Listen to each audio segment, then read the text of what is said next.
Running side by side with this theologized appreciation of nature ran a more humanized concern for recreation and personal renewal. Such a response was part of a national trend.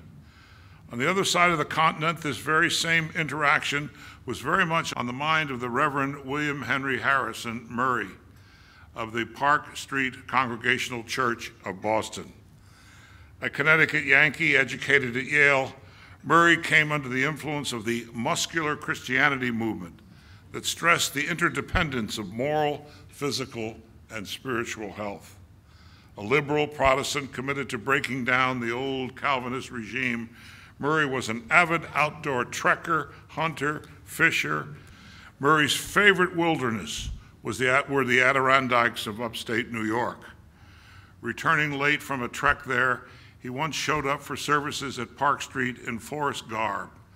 A talented writer as well as a preacher and sportsman, Murray wrote of his outdoor adventures in a series of magazine essays that later gathered into the volume Adventures in the Wilderness, 1869. As pastor of a prominent urban church, Murray believed that middle-class urbanites needed wilderness vacations to refresh both body and spirit, and he advocated such getaways unceasingly. So successful was he in popularizing middle-class vacations to the forests of upstate New York, Murray earned the sobriquet Adirondack Murray, and must be seen in retrospect as one of the ideological founders of the Adirondack Forest Preserve, created by the New York State Legislature in 1885. While Murray's main ambition was to encourage the middle-class men of Park Street Congregationalists to renew themselves in the wilderness, his encouragement also took hold among the women of his congregation.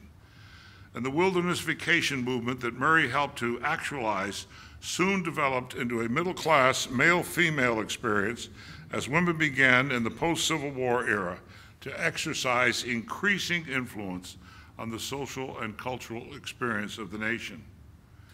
The Santa Cruz Mountains played a crucial role in extending recreation and personal renewal to the city dwellers of San Francisco.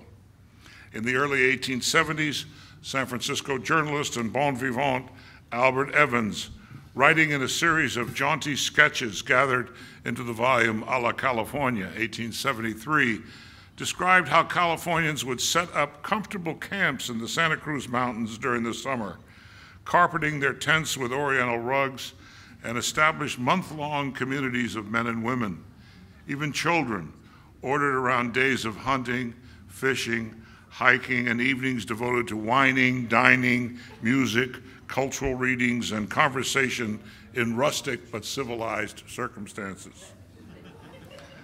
In Oakland of the late 1870s, a coterie of middle-class men and women formed a social club called the Mary Tramps, dedicated to vacation camping in various sites throughout the state, with an emphasis upon the Redwood forests north of San Francisco.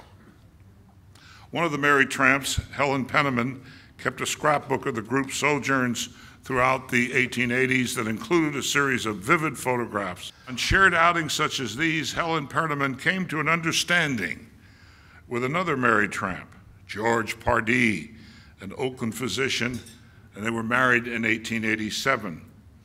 A progressive Republican, Pardee later became mayor of Oakland, and in 1903, the 21st governor of California. He was an honorary member of the Sempervirens Club and facilitated the creation of California's first state park, California Redwood Park, under the influence of the Sempervirens community.